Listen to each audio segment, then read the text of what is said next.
Buenas noches. Un segundo, por favor. Hay una interferencia. Vamos a solucionar.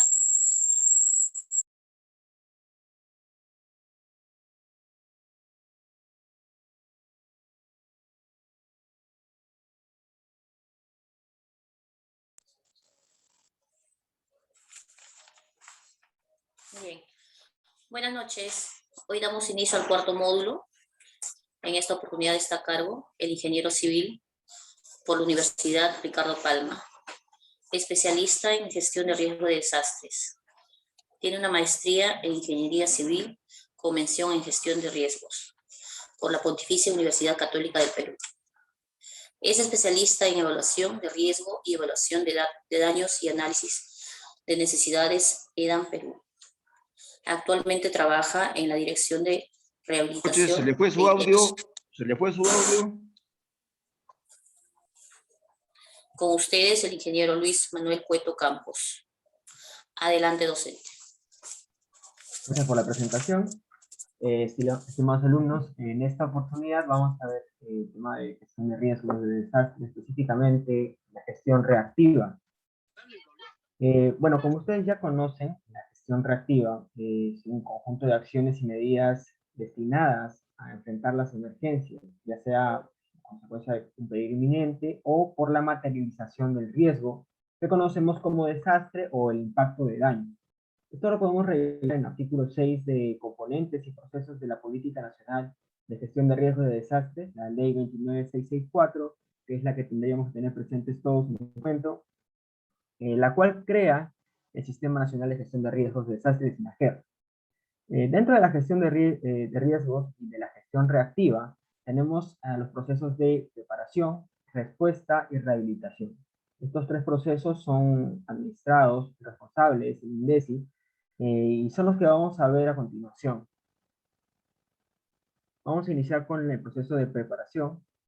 Y bueno, es adecuado indicar que es un conjunto de acciones de planeamiento y de desarrollo de capacidades para la organización de la sociedad, la operación efectiva de las instituciones, ya sean regionales o locales. Cuando hablamos de instituciones locales, hablamos de municipalidades distritales y provinciales, las cuales están encargadas de la atención y socorro en el momento de la emergencia. Asimismo, la idea es establecer y poner en operación la Red Nacional de Alerta Temprana y de la gestión de los recursos que se tienen en cada uno de estos ámbitos, con la finalidad de anticiparse y responder de forma eficiente y eficaz en caso de ocurrencia de un desastre o en una situación de peligro inminente, procurando una óptima respuesta en todos los niveles de gobierno. Dentro del proceso de preparación tenemos unos subprocesos que vamos a desarrollar a continuación. El primero vendría a ser información sobre escenarios de riesgos de desastre, ¿no? Y antes de iniciar con esta parte, yo quisiera refrescarles que el riesgo es una función, ¿no?, que está basada en el peligro y la vulnerabilidad. El peligro, a su vez, es una función está basada en unos factores condicionantes y factores desencadenantes. Podemos poner un ejemplo. En el caso del peligro por intensas precipitaciones, el problema en sí no es que llueva, ¿no? El problema es que las precipitaciones sean excedentes y las condiciones del lugar sean propicias para que ocurra un evento desastroso. Puede ser una inundación pluvial o fluvial, o algún deslizamiento de algún talud que esté inestable, de repente algún embalse que esté a punto de colapsar. Ese podría ser el factor condicionante, y el desencadenante son las precipitaciones extraordinarias, ¿no? Esto conlleva a que tengamos un peligro a tener en cuenta. Va a depender de la vulnerabilidad de la zona en donde nos encontremos, la cual, dicho sea de paso, es una función que está basada en exposición, fragilidad y resiliencia. Va a depender de ello para considerar en qué nivel de riesgo nos encontramos. Porque no va a ser lo mismo que haya un desembalse en una zona donde no existe población, a donde sí exista, o existe infraestructura, o que esa infraestructura esté ya obsoleta, o tenga alguna deficiencia en su diseño, ¿no? O que la resiliencia de la población, es decir, la forma en la que ellos afrontan el peligro y el riesgo sea muy baja, ¿no? Si la resiliencia es alta, la vulnerabilidad va a ser baja. Bueno, podemos decir que la información sobre escenarios de riesgos de desastre, un escenario de riesgos es la representación de los factores que ya mencionamos anteriormente en un territorio determinado y en un momento dado, ¿no? Ya que las condiciones van a variar en función al tiempo y el territorio, bueno, hay que tener en cuenta qué tan extenso va a ser el territorio que vamos a analizar para poder determinar el riesgo.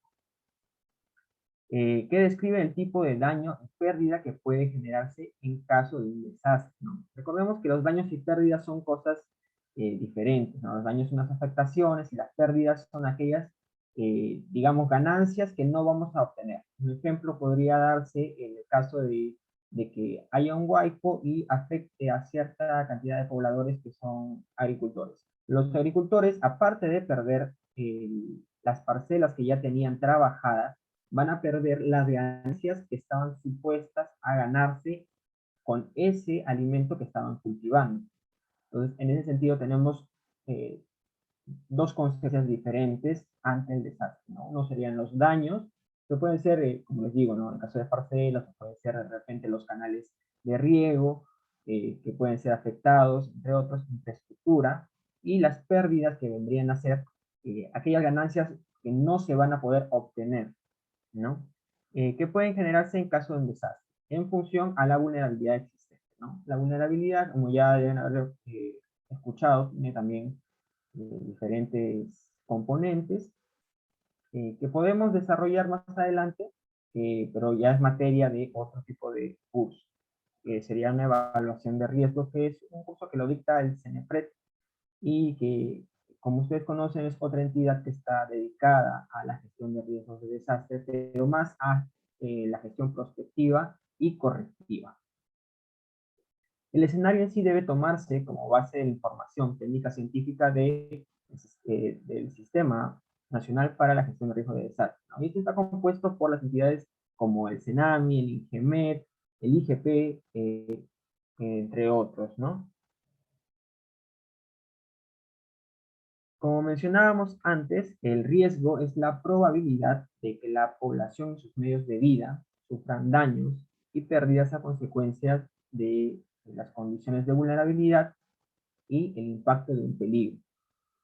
Por su parte, el peligro es la probabilidad de que un fenómeno físico potencialmente dañino de origen natural o antrópico significa que es inducido por acción humana, se presente en un lugar específico con una cierta intensidad y un periodo de tema muy especial. En el caso de vulnerabilidad, se refiere a la susceptibilidad de la población, de la infraestructura, de la actividad socioeconómica que tiene al sufrir daños por acciones de un peligro o una amenaza. Este es un ejemplo muy didáctico, que el índice lo trata de publicar siempre para que se tenga conocimiento de qué cosa es el riesgo, ¿no? Porque esa es una acción importante, ¿no? Saber qué cosa es esto. Si yo no sé los desastres no son naturales, entonces siempre voy a estar echándole la culpa a que las lluvias lleguen, haya un huaico y que mi casa se vea afectada. Ese no es el problema es que la población se asienta en lugares que son de muy alto riesgo. El sismos, las intensas precipitaciones, todos los peligros existentes que son naturales, tienen que suceder y van a seguir sucediendo. El problema es cómo construimos y dónde construimos, ¿no? Entonces, en este ejemplo tenemos que el peligro es la probable ocurrencia de un deslizamiento y caída de rocas que pueda causar daños. La vulnerabilidad, por su parte, vendrían a ser las personas, las viviendas, la infraestructura social, económica, están expuestas y frágiles. El riesgo, en este caso, son los probables daños y pérdidas de las vidas y de las viviendas y los medios de vida y de la infraestructura expuesta. El desastre son los daños y pérdidas de la vida humana, infraestructura, medio ambiente, ¿no? La información que se requiere para la preparación de la población ante emergencias y desastres puede ser alguna de estas que que después también vamos a seguir ampliando, pero básicamente tener en cuenta la base de datos estadística. Es decir, los peligros, como ya conocen, son recurrentes. El periodo de lluvias en el Perú es recurrente. Varía, a veces se adelanta un poco, a veces se atrasa un poco. Hay eventos extraordinarios, sí los hay, como el fenómeno del Niño. Por su parte, hay otros que no son tan recurrentes como los sismos, pero cabe mencionar que sí se tiene una data, tiene información de dónde se originan los sismos de mayor magnitud. Entonces, es debido que sepan que, debido a la interacción de la placa sudamericana con la placa de Nazca, existe esta subducción que origina los sismos. Ese efecto acentuado más en la costa, ¿no? En el cinturón de fuego del Pacífico. Así como en Perú, en Chile, en Sudamérica, en Asia y en Oceanía también existen estos eventos. El cinturón de fuego es digamos, una representación en donde se origina la mayor cantidad de sismos a nivel mundial y también la activación de la mayor cantidad de volcanes. Bueno, en el caso de los sismos, como les decía, no es posible determinar cuándo va a haber un sismo, pero sí se puede estimar dónde se van a originar. Por eso es que la misma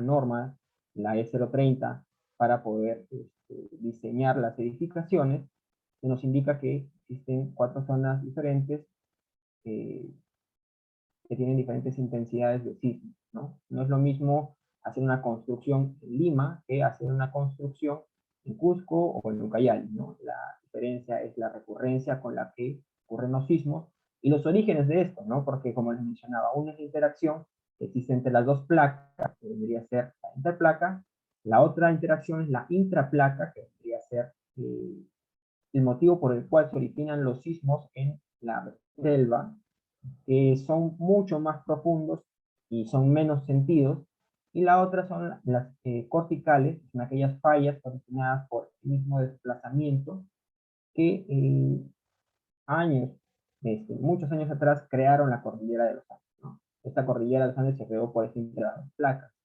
y por ello mismo existe estas fallas que todavía están activas, y por eso hay estos sismos en lugares específicos que ya son reconocidos, ¿no? No se puede saber cuándo va a haber un sismo, pero más o menos se sabe cuál sería su intensidad por estadística.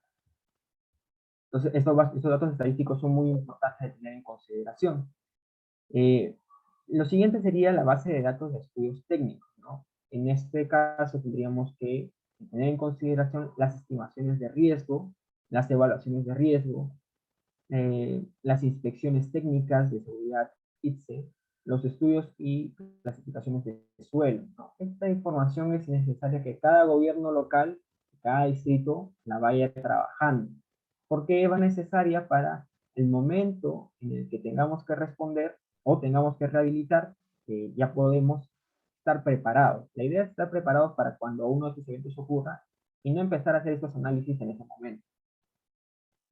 Luego tenemos el estudio de simulación ante peligros, base de peligros, vulnerabilidad y riesgo, que estos son ya derivados de la evaluación de riesgo, ¿no? En la imagen que tenemos acá abajo es una evaluación de riesgos que se hizo en Chosica. Estas son las carreras de Chosica, y ustedes van a ver que las partes de rojo son las zonas de muy alto riesgo por el fenómeno de Huaycos, ¿no? De flujo de detritos. Estos se activan de vez en cuando, ya no tanto por el tema de que en algunas quebradas hay soluciones estructurales que han servido para poder mitigar esta afectación. Entonces, estas infraestructuras son mallas dinámicas, ¿no? Las mallas dinámicas han servido para mitigar el riesgo de flujo de detritos y han sido colocadas estratégicamente gracias a uno de estos análisis, ¿no? Para saber dónde era más riesgoso, donde había más ocurrencia de estos flujos de detrito. Entonces se han colocado estas mallas estratégicamente, y lo que hacen es tener el flujo a medida de que vaya cayendo, y como son de acero, son unos aros de acero que están conectados, son flexibles, tienen la capacidad de almacenar gran cantidad de detritos. Y lo que se haría fluyendo nada más sería el agua que escurre y que ya no afecta como en años anteriores sí afectó a estas poblaciones con rocas muy, muy grandes y que costó la vida de mucha población.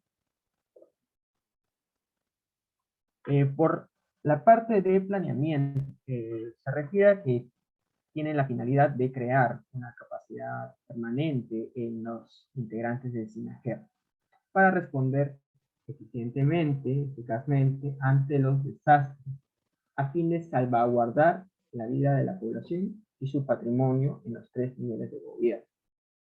Este es el fin último de la gestión de riesgos, ¿no? Salvaguardar la vida de la población y su patrimonio. Existen diferentes tipos de planes, entre los que puedes encontrar los planes de preparación, un instrumento técnico de planeamiento que debe elaborarse teniendo en consideración las responsabilidades y tareas y actividades que son competencia de los involucrados y deben alinearse con el plan AGER. Luego tenemos los planes de operaciones de emergencia, que son instrumentos en los que confluyen las acciones necesarias para responder de una manera efectiva ante la situación de peligro inminente o una emergencia o un desastre. Luego tenemos los planes de operación de emergencia, entre los que podemos incluir la doble asignación de funciones, que vendría a ser aquellas actividades que tiene que asumir cualquier trabajador de los 3 niveles de gobierno, en adición a sus funciones normales, las funciones que normalmente se empeña, pero en el caso de emergencia, ¿no? Entonces, es necesario que cada uno de los funcionarios conozca cuál es su doble asignación para estar preparados en el momento de emergencia y para no estar en emergencia designando a algunas personas que de repente no van a tener la capacidad o el conocimiento para poder efectuar las acciones necesarias. Por eso es que es necesario planificar con antelación, ver de mi personal quiénes son, cuáles son sus capacidades y cuál es la doble asignación que puedo asignarle a cada uno de ellos para actuar durante la emergencia, ¿no? Luego otro componente que tenemos son los puestos de comando adelantado, ¿no? El PCA, que vendría a ser aquel lugar que tiene que estar ubicado cerca de la zona de emergencia, donde la máxima autoridad, el alcalde distrital o provincial, el gobernador regional, o el presidente de la República, realiza la conducción y la coordinación de la emergencia o desastre.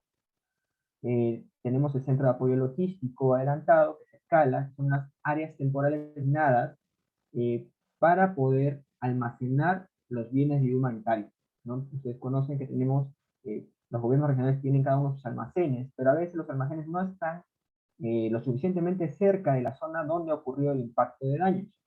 Entonces, hacer ese desplazamiento de los bienes de humanitarios de ese lugar tan lejano es complicado, ¿no? Entonces, lo que se hace es hacer una instalación de un CALA cerca de la zona, por ejemplo, con el fenómeno del Niño en el 2017, fue necesario instalar varios CALA en almacenes de algunas empresas privadas que no estaban destinados para eso, obviamente. Junto con las Fuerzas Armadas se hizo el almacenamiento para poder distribuirlo posteriormente en la población.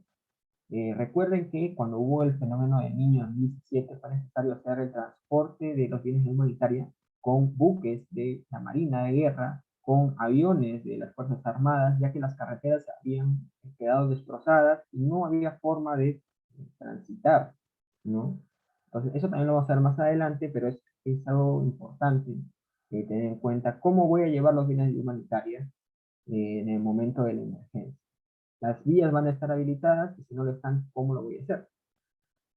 Luego tenemos el Grupo de Intervención Rápida de Emergencias y Desastres, DIRET, que estos son especialistas ya que conocen todos estos temas de gestión de riesgo y tienen que estar dispuestos a intervenir en el momento en que haya una emergencia. El INDECI ya ha iniciado con formar DIRETs dentro de las instituciones, o sea, existían algunos ha surgido la necesidad de aumentar el número de DIRETs, pero a su vez hay algunas municipalidades que se han visto interesadas y han hecho convenios con el INDECI para poder formar DIRETs dentro de la municipalidad, con el personal de la municipalidad, a fin de que estén preparados para cuando haya una emergencia. Entre otros, también tenemos el plan de contingencia, que es un instrumento técnico operativo con procedimientos establecidos de coordinación, alerta, movilización y respuesta. Los planes educativos, el plan de educación comunitaria, educación reactiva, que está orientado al desarrollo y fortalecimiento de capacidades para los tres niveles de gobierno, entidades privadas, la población en general, ¿no? Para que puedan saber cómo actuar ante las emergencias y desastres. Los planes de rehabilitación, que esto último ha sido recién publicado por la PCM en el año 2019, creo, 2020, a fin de que los gobiernos locales puedan eh, crear un plan de rehabilitación bajo el enfoque de un escenario de riesgo, ¿no? Entonces, como ya mencionábamos antes, los riesgos, los desastres, son originados por peligros muy recurrentes, ¿no? Entonces, yo conozco en mi localidad, en mi distrito, que siempre la quebrada A y la quebrada B se activa cuando hay. Pero ¿qué cosa hay debajo de la quebrada A? Bueno, tengo una carretera que siempre se obstruye. Ah, ya. Entonces, mi plan de rehabilitación tiene que incluir maquinaria que sea de la municipalidad y combustible para poder atender esa quebrada y que la transitabilidad no se vea afectada, ¿no? Les pongo un ejemplo muy chiquito porque esto se puede escalar hasta el nivel nacional. En el caso del plan de rehabilitación, como no se conoce cuál va a ser el nivel del impacto de daños, y se trabaja bajo un escenario de estimación, lo que se hace es primero tener un plan preliminar y pues en el momento que el impacto de daños, actualizarlo y mejorarlo, ¿no? De repente yo consideré que necesitaba nada más un volquete y un cargador frontal, pero resulta de que no solo se activó esa quebrada, sino la quebrada B, C y D. Ah, entonces la maquinaria que yo propuse inicialmente va a ser suficiente. Lógicamente, cuando hay una emergencia ya hay acciones que se pueden hacer, tanto financieras como presupuestales, ¿no? Para obtener tanto presupuesto como para mover el presupuesto que ya tenía designado en mi municipalidad, que me van a permitir solucionar aquel problema en su momento, ¿no? En ese momento determinado. Y la idea es actualizar ese plan de rehabilitación, ¿no? Cabe mencionar que el plan de rehabilitación es por cada peligro, ¿no? Depende de cada peligro, puede tener un plan diferente, ¿no? Porque no va a ser lo mismo que haya deslizamientos o huaicos o esas precipitaciones, a que de repente pues haya un sismo, ¿no? Los efectos van a ser totalmente diferentes y la amplitud también va a ser totalmente diferente. Bueno, continuando con los procesos de preparación, tenemos desarrollo de capacidades para la respuesta. Entonces hay que tener en cuenta que las autoridades de los tres niveles de gobierno deben realizar un diagnóstico de sus capacidades y de los recursos en su jurisdicción, ¿no? Esto es importante, sin recursos no se puede hacer nada. Y sin capacidad obtenida tampoco se puede hacer nada. Tengo profesionales que conocen de los mecanismos financieros del Estado, de cómo obtener financiamiento del FONDES de repente. Alguna vez he realizado alguna actividad dentro del TP 068 o mi personal ha considerado algunas acciones, por ejemplo, la obtención de bienes de ayuda humanitaria según la población vulnerable ante cualquier tipo de peligro. Si es que no se tiene eso claro, vamos a fallar con el. Entonces lo ideal es de que fortalezcan esas capacidades y si de repente mi personal no tiene conocimiento en esto, solicitar a las entidades correspondientes, ¿no? Al INDES y al CNEPRED, para que se pueda fortalecer sus capacidades, lo repito nuevamente, y que en el momento de la emergencia este personal no me falle, ¿no? Con ello podrán promover el desarrollo de las capacidades de organización, la capacidad humana, la capacidad técnica de investigación también. Los grupos de trabajo en gestión de riesgos y desastres, las plataformas de defensa civil, profesionales técnicos, ciudadanía en general, esto también nos incluye porque una población preparada es una población que va a sobrevivir ante cualquier desastre de gran magnitud. La incorporación de la gestión de riesgos en las mallas curriculares, o de repente también en algunas casas afines, ¿no? ya hay varias universidades que están considerando cursos de gestión de riesgos dentro de de los cursos que se tienen que llevar, ¿no? Asimismo promocionan lo que es el EVAR, que es un curso muy interesante que también les recomiendo que lo lleven, entre otros, ¿no? Las capacidades técnicas y de investigación, como los programas técnicos de investigación en coordinación con las universidades y entidades técnicas científicas también son importantes. Bueno, el siguiente proceso es el de gestión de recursos para la respuesta. Y esto también es un proceso que se ve muy de cerca por parte de los funcionarios de las municipalidades, porque son los primeros que deben intervenir. Las autoridades de los 3 niveles de gobierno deben incluir en su respectivo presupuesto fondos para recursos como lo son los de bienes de ayuda humanitaria. Estos son los principales, los que siempre tienen que estar en cajón. Los equipos de comunicación, equipos de alerta temprana, maquinaria o combustible, como lo mencionábamos hace rato, vehículos para el transporte de ayuda humanitaria, ¿no? Camiones, pick-up,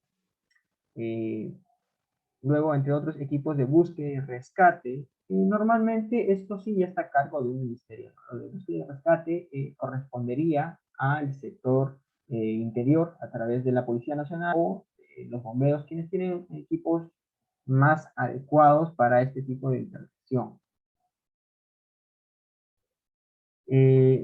Bueno, después tenemos infraestructura y equipamiento para el centro de operaciones de emergencia, ya sea local, sea provincial o regional.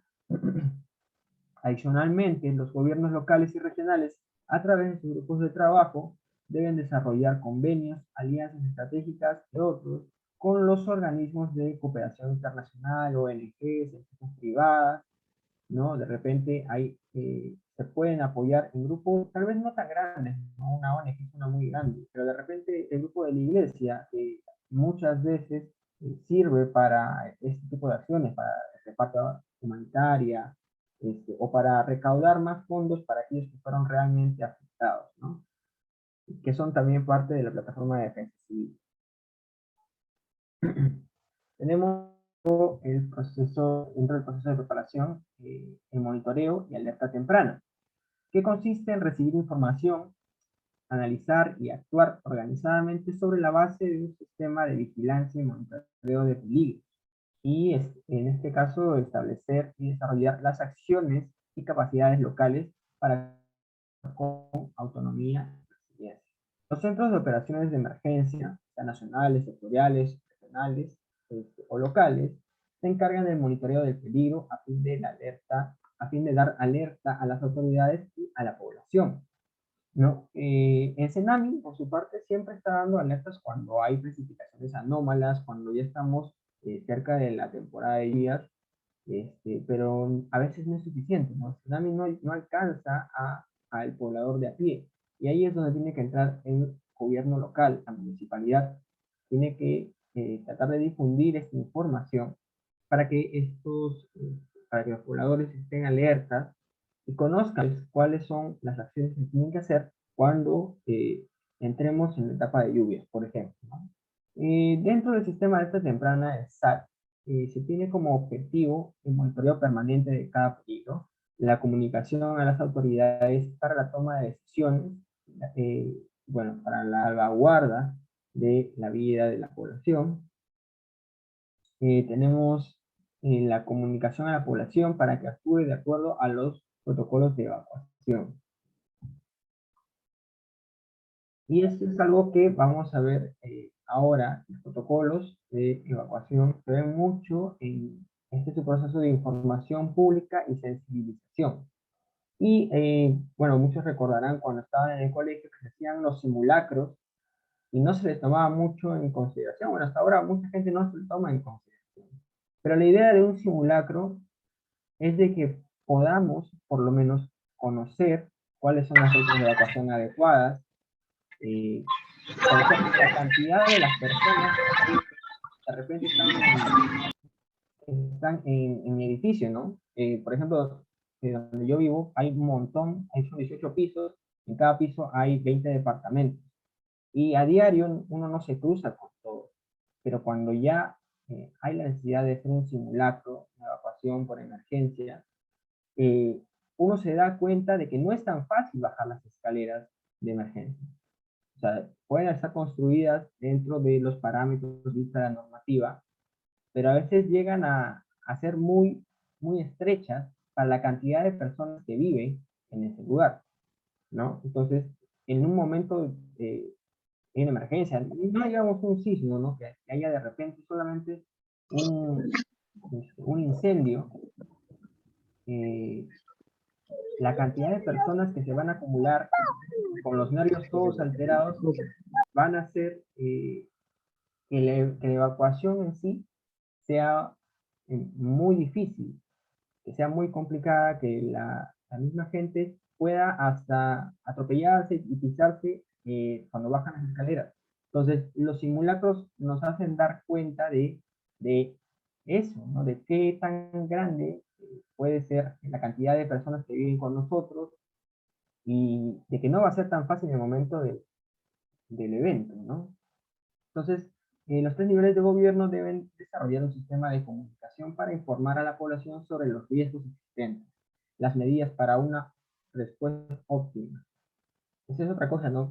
A veces se conoce el peligro, bueno, el sismo es muy conocido, pero los huaicos a veces no son conocidos por la gente, no se sabe por dónde ha pasado alguna vez un huaico y esa quebrada no se ha vuelto a activar en bastante tiempo. Los pobladores que llegan son nuevos, desconocen de que pueda haber de repente, ¿no?, un aviso. Por ejemplo, en Chosica hay estas sirenas que tratan de alertar a la población, que se activan cuando hay de esas precipitaciones y les piden que evacúen.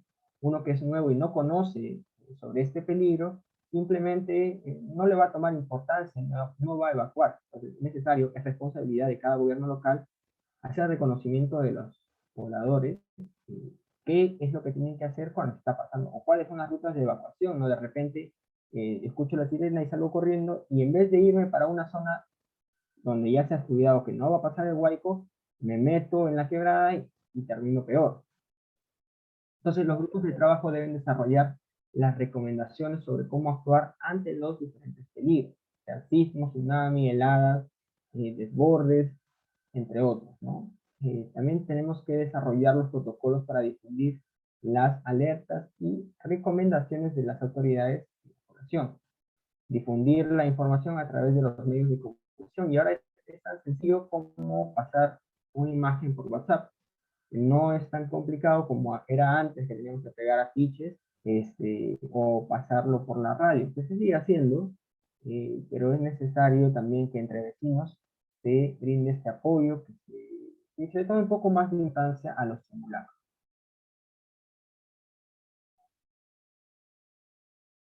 Bueno, la unidad 2 trata del proceso de respuesta.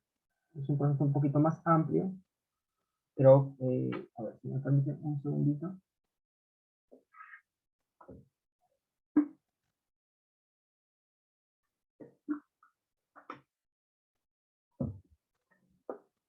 Bueno, el proceso de respuesta es un conjunto de acciones y actividades realizadas principalmente para salvaguardar la vida y el patrimonio de las personas y del Estado, atender a la población afectada y proporcionar asistencia humanitaria. Dichas acciones son ejecutadas por los órganos competentes del SINAGER, teniendo en consideración los niveles de emergencia y su capacidad de respuesta. Existen tres momentos dentro de la respuesta ante una emergencia o un desastre. Son los siguientes, ¿no? La intervención inicial, que es la reacción solidaria de las personas mismas, la familia, la comunidad organizada, ante la ocurrencia de una emergencia o desastre, que comprende la realización de acciones en base al principio de autoayuda, ¿no? En la imagen de acá abajo podemos ver cómo los mismos pobladores tienen que levantar escombros para sacar sus cosas. Entre ellos mismos se apoyan para poder librarse de esta inundación que hay. O esta imagen que es tan icónica que sucedió en el fenómeno del niño 2017, ¿no? Como una persona con una tabla de surf y un flotador empezó a rescatar a algunas niñas que estaban se habían quedado aisladas después de estas inundaciones que hubieron en el norte. El siguiente momento es la primera respuesta, y esta es la intervención de las organizaciones especializadas, tales como las Fuerzas Armadas, la Policía Nacional, el Cuerpo de Bomberos, instituciones de salud, Cruz Roja, entre otras públicas y privadas. Y esta ya es una acción un poco diferente, ¿no? Son acciones que nosotros como personas de a pie no podemos hacer. Hacer un rescate de una vivienda que ha colapsado es una tarea muy delicada. Que si no se hace adecuadamente, lo único que vamos a lograr es que aquella persona que podría haber sido rescatada por rescatistas profesionales simplemente muera.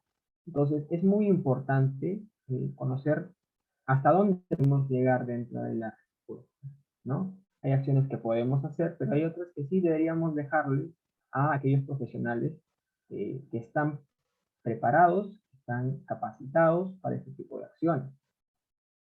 Bueno, estas son acciones que se tienen que hacer inmediatamente, son necesarias con la finalidad de salvaguardar la vida de las personas afectadas en caso de emergencia o desastre en coordinación con las autoridades competentes en los 3 niveles de gobierno.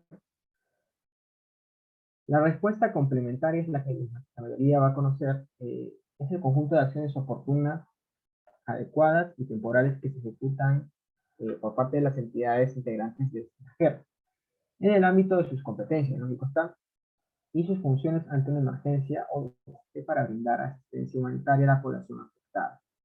Los bienes de humanitaria, como ustedes ya conocen, son techo, abrigo, alimento, homenaje y herramientas. Y va a depender del tipo de evento que ha ocurrido, ¿no? Y bueno, siempre hay que tenerlo en cuenta. Este tipo de acciones se hace bajo un padrón que tiene que formularlo la municipalidad. Entonces, esto es, digamos, una herramienta que nos permite sustentar que estos bienes de humanitaria que estaban almacenados en el almacén como gobierno local no han sido, bueno, no han sido llevados a lugares debidos, no nos han robado, por decirlo de alguna otra forma. El padrón nos va a servir para bien conocer a quienes ya se les ha dado, ya que a veces los bienes de ayuda humanitaria que son parte del gobierno local son insuficientes y es necesario que tanto el gobierno regional o entidades superiores como el INDECI, que tiene su almacén, bueno, tiene varios almacenes a nivel nacional, pueda complementar la asistencia a aquella población que no ha recibido sus bienes humanitarios. Pero, bueno, si no se tiene un padrón de aquellos que han recibido y aquellos que son faltantes, entonces va a ser un poco complicado poder atender a la población, ¿no? Y esto es responsabilidad del gobierno local, ¿no? Esto siempre hay que tenerlo en cuenta. Es una cadena, todo el gestión de riesgos es una cadena que si es que un eslabón no funciona adecuadamente, no va a poder funcionar bien todo el mecanismo. Dentro del proceso de respuesta tenemos algunos subprocesos como lo son la conducción y creación de la atención de la emergencia o desastre. Y bueno, cabe mencionar que la conducción es responsabilidad de la máxima autoridad de cada nivel de gobierno, correspondiente al ámbito jurisdiccional de la zona afectada, considerando los niveles de emergencia. Aunque ya conocen, y lo vamos a pasar más adelante, son 5 los niveles de emergencia, ¿no? Nivel 1, 2, 3, 4 y 5, el primero y el segundo corresponden a gobiernos locales tanto distritales como provinciales. Cuando se supera, ahí entra el nivel 3 que corresponde a acciones del gobierno regional. Cuando se supera, ahí se solicita la declaratoria de emergencia y es atendido a nivel nacional, pero siempre es coordinado por el gobierno regional. Ya cuando llegamos a un nivel 5, el INDECI es quien lidera las operaciones a nivel nacional, pero en conjunto con, en este caso, el presidente de la República, la presidencia del Consejo de Ministros, con la finalidad de que todas las acciones que se hagan sean salvaguarda de la población. Cabe mencionar que en el nivel 5 ya se solicita ayuda internacional, y de los últimos 2 casos que hemos tenido, tenemos el fenómeno del niño 2017 y el de Pisco del 2007. Bueno, su proceso comprende la organización de las acciones y recursos disponibles para la atención de la población afectada en base a la información generada por el Centro de Operaciones de Emergencia. Las acciones de coordinación permiten articular la capacidad de respuesta establecida en los planes de operaciones de emergencia, planes de contingencia, protocolos y procedimientos, lo cual ya hemos visto en el proceso anterior, ¿no? Por eso es importante, en este momento, en el proceso de respuesta, aplicamos aquellos planes que estuvimos formulando en el proceso de preparación, ¿no? Todas aquellas acciones que no, tal vez algunas municipalidades no le dan importancia, llega el momento de la emergencia y ya no saben cómo actuar. Por eso es necesario que se generen estos planes de contingencia y los protocolos y procedimientos que se tienen que seguir a fin de que no se pierda la continuidad de los servicios, a fin de que la población esté en salvaguarda, a fin de que podamos repartir los bienes humanitarios sin que haya perjuicio alguno, ¿no? El siguiente subproceso es el de análisis operacional y se desarrolla, entre otros, a través de los procedimientos de evaluación de daños y análisis de necesidades. El EDAN. El EDAN Perú es, bueno, el sistema que se trabaja ahora, ¿no? Toda la información que nosotros registramos en las fichas de EDAN, ahora son subidas en el sistema de información, el SIMPAT, el Sistema Nacional de Información para la Respuesta y Rehabilitación, ¿no? En el que tenemos que detallar, pues, cuánta población ha sido afectada, cuántas viviendas han sido colapsadas, cuántos hospitales, escuelas, entre otros, han visto afectados, ¿no? El EDAN comprende de 4 fichas. La primera vendría a ser la evaluación rápida, que simplemente me va a decir, ha habido afectación. En el sector agrícola, sí. En el sector saneamiento, no. Entonces, ahí vamos a tener que detallar si es que ha habido o no ha habido afectación y alguna observación general. Ya cuando pasamos al formulario 2A y 2B, ahí tenemos que hacer el empadronamiento, que ya hemos mencionado anteriormente, el empadronamiento familiar y el empadronamiento de los medios de vida. Cabe mencionar que para cualquier asistencia que se haga, ya sea con bienes de humanitaria para la población o de repente bienes agrícolas para aquellos medios de vida que fueron afectados, si no se encuentran dentro de este padrón, no se van a poder atender. Entonces hay que recalcarlo siempre. Por último tenemos el formulario preliminar, el formulario 3, en el cual ya se detallan más cuáles han sido las afectaciones, ¿no? Si es que se ha afectado mi carretera, la carretera principal de mi ciudad, que es una vía de repente distrital, debería saber cuántos kilómetros se han visto afectados. Asimismo, indicar las progresivas de qué punto a qué punto se han visto afectadas. Si es que ha habido afectaciones en algún hospital, ¿no? Alguna posta que sea de la localidad, tenemos que indicar el código de la posta, cuáles han sido las afectaciones, de repente solamente se cayó una calamina, ¿no? Entonces eso no lo vamos a considerar como que ha colapsado totalmente el sistema de salud. Para poder hacer una evaluación de daños y necesidades más adecuado, el INDECI tiene los cursos virtuales a disposición con convenios entre gobiernos locales, provinciales y institución que mencioné, el INDECI, ¿no? Entre otros sistemas que también tenemos es el Sistema de Información Geográfica del CIGRID. En este caso, el CIGRID es una herramienta muy buena. Tenemos dentro del CIGRID mapas de peligros que han sido elaborados a nivel nacional.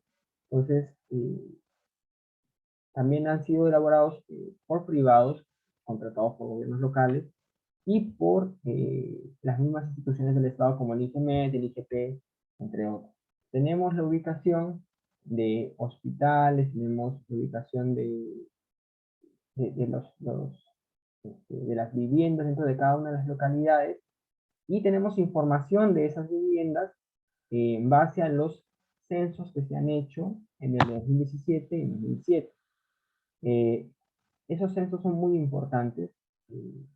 La verdad, sería muy adecuado, dependiendo de que la información sea mayor, porque en su mayoría, pues el INEI considere, ¿no?, como tipo de vivienda es, y me ponen choza, ponen, no sé, con material noble, pone información muy general. O sea, nos va a servir para ciertos análisis, sí, pero va a depender mucho de qué tipo de análisis hagamos para poder buscar de repente información de primera mano, es decir, ir a la zona y hacer el estudio por nosotros mismos. Entre otros, el CIRI también almacena los EVAR que se han hecho anteriormente. Entonces, yo voy a hacer una búsqueda de la zona, selecciono una opción para poder buscar en la zona cuáles son los EVAR que se han hecho y me van a aparecer los estudios para poder descargarlos y conocer los niveles de riesgo, ¿no? Hay muchas veces que los gobiernos locales, cuando cambian de alcalde, hay un alcalde nuevo, no tiene ninguna información, pero esa información ya fue subida al CIRI, entonces ahí mismo puede obtener. Bueno, el siguiente subproceso es el de búsqueda y salvamento, que se desarrolla a través de entidades de primera respuesta, que cuentan con recursos y medios disponibles para intervenir en operaciones especializadas, ¿no? Y ya esto lo habíamos mencionado en las etapas de la respuesta, que vendrían a ser acá donde las entidades como los bomberos, la policía, a través de sus grupos de búsqueda y rescate, puede intervenir, ¿no? Este es su proceso netamente referente a ellos y comprende esas actividades desarrolladas y orientadas a la localización de personas atrapadas o aisladas en diversas situaciones de peligro para su extracción y traslado a una zona segura. Dentro de su proceso de salud, comprenden las acciones de registro, clasificación y estabilización de pacientes, la atención prehospitalaria, el traslado de heridos, asistencia de salud física y mental. Asimismo, esto es ejecutado por las entidades del sector salud como el Ministerio de Salud, E-Salud, que pertenece al Ministerio de Trabajo, la sanidad de las fuerzas policiales y de las fuerzas armadas, el Cuerpo General de Bomberos, la Cruz Roja y entidades privadas de salud.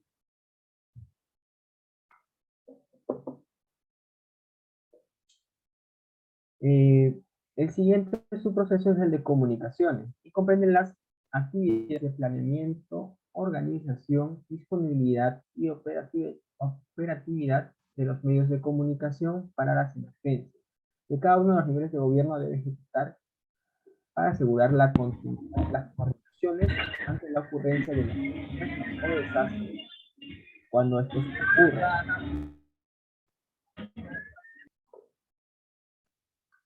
Y bueno, en el caso de los gobiernos locales es muy normal que tenga pues radios de baja frecuencia, pero a nivel nacional el INDECI cuenta con estos camiones con computadoras y las antenas satelitales, los teléfonos satelitales que también son entregados a ciertos jefes de algunas oficinas para poder hacer una coordinación directa y sin ningún perjuicio durante las emergencias.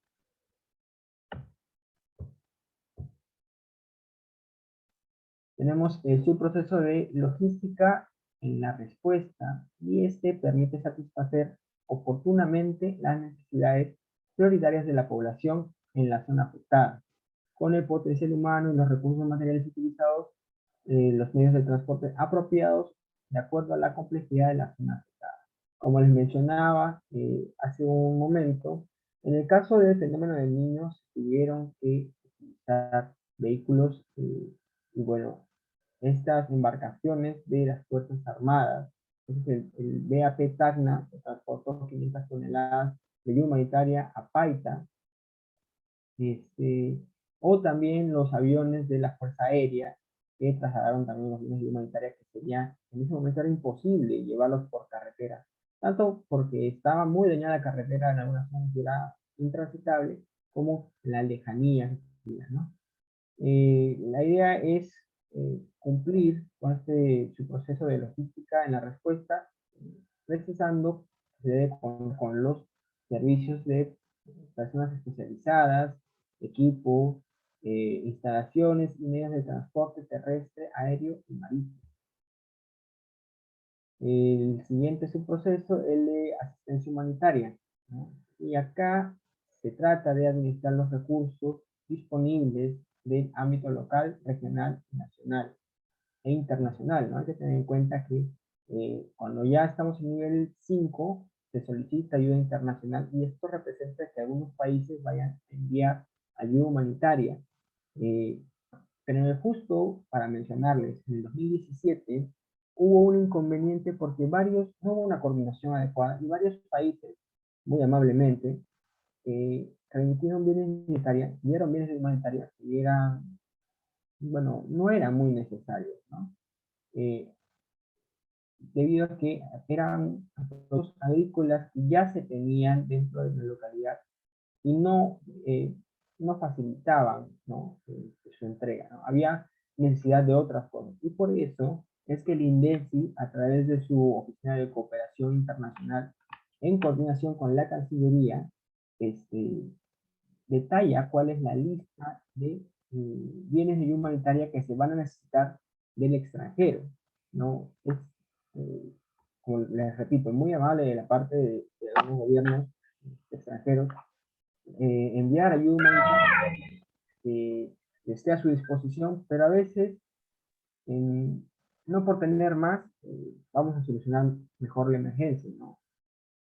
Es necesario contar con los bienes humanitarios que sí hagan falta para la población, ¿no? Entonces, ese subproceso habla de eso, ¿no? De cómo podemos administrar esos recursos, de acuerdo a las necesidades identificadas, a fin de satisfacer los requerimientos prioritarios, enfatizando en brindar techo, abrigo, alimentos, enseres y herramientas a la población.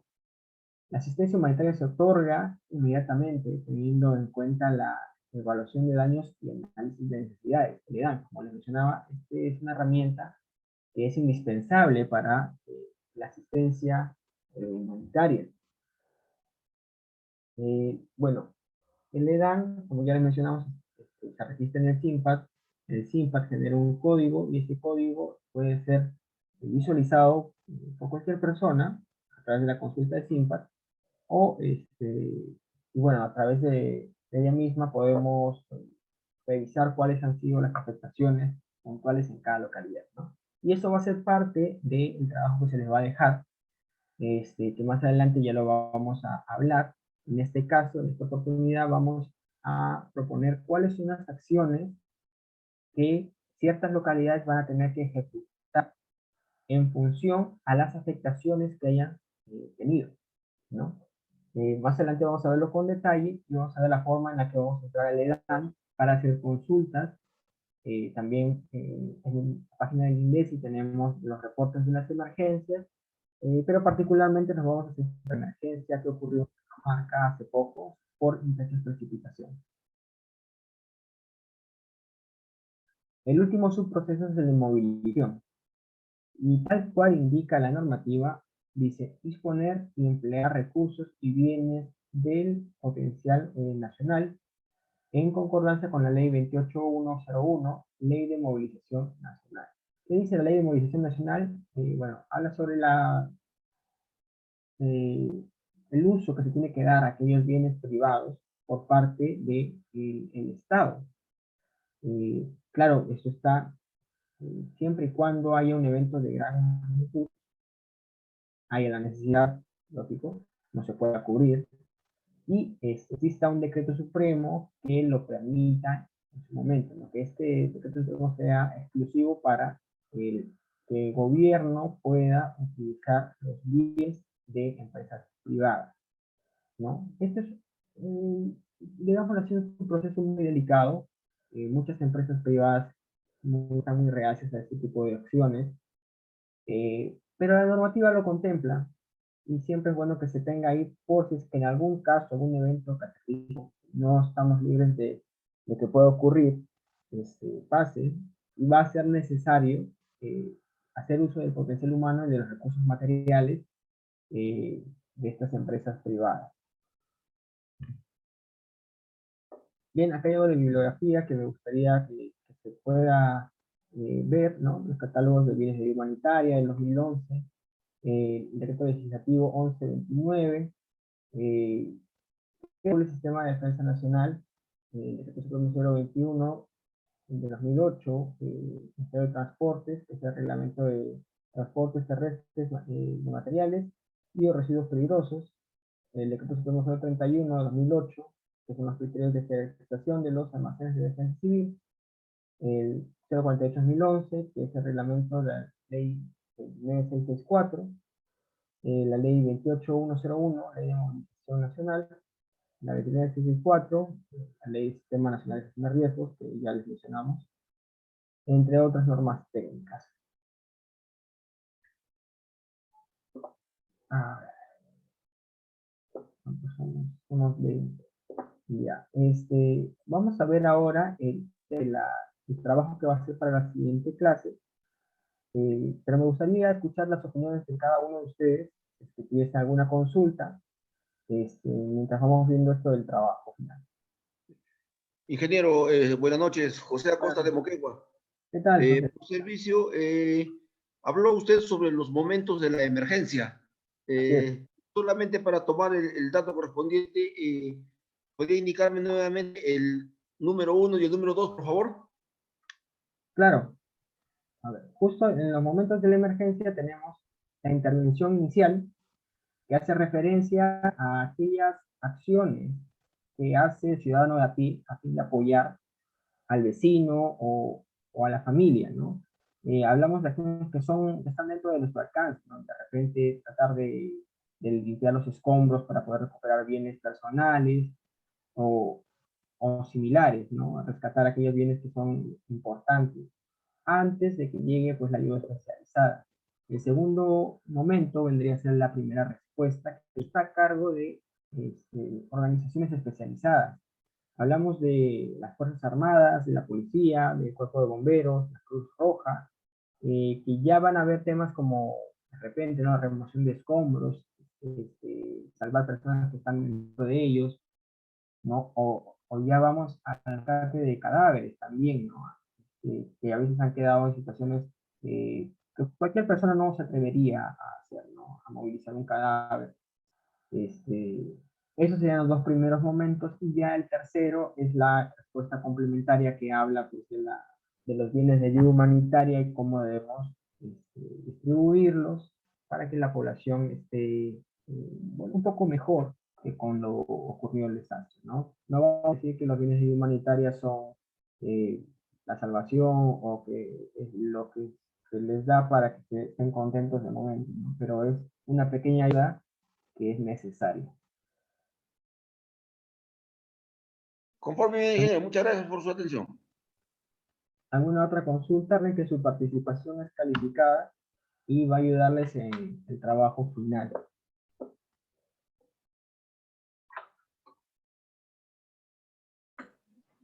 Ingeniero, aló. Sí, adelante. Sí, también mencionar, ingeniero, que es importante también en la atención de una emergencia, sobre todo en la zona rural o en las partes altas de la sierra del país, teniendo en cuenta de que en muchos sectores de toda la sierra no se cuenta con policía, en algunos casos no hay bomberos, entonces ahí entra a tallar específicamente los brigadistas voluntarios de defensa civil. Cosa Así de es. ello que en la parte de Moquegua se vienen trabajando constantemente en la organización y capacitación de estas brigadas. Era el comentario que le quería hacer llegar a este ingeniero. Muchas gracias. Me parece excelente que funcione así, y lamentablemente es la forma en la que tenemos que trabajar ahora, ya que el Estado no puede llegar a todos los rincones del país. El país es bastante grande y hay muchas localidades que sí están desatendidas. Y fortalecer las capacidades de la localidad, de los mismos pobladores, de los brigadistas en sí, nos va a ayudar mucho durante una emergencia. ¿Alguna otra pregunta o intervención? Ingeniero, buenas noches con todos.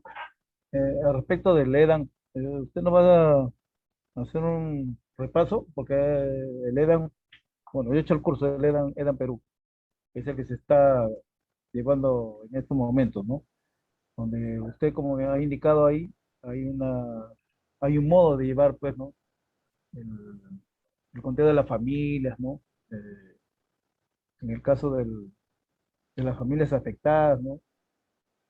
¿Ese lo vamos a hacer nosotros o como tarea o No, no, no, no, no, no, no, hacer el conteo, no. pero se va a solicitar que sí busque cuáles han sido las afectaciones. Vamos a proyectar esto de una vez para poder explicar el tema de la tarea.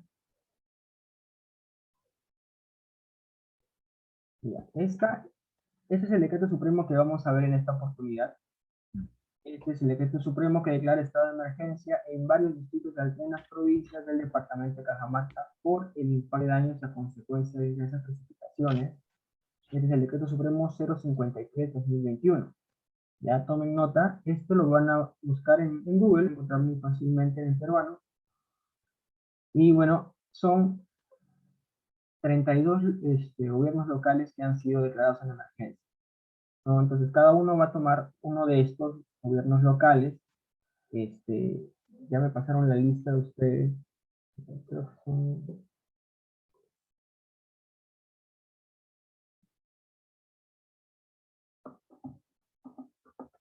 A cada uno se le va a asignar, son 37 personas. Habrá algunos que van a repetir el mismo distrito, no va a haber ningún problema, porque el trabajo en sí es personal. Vamos a enviarlo.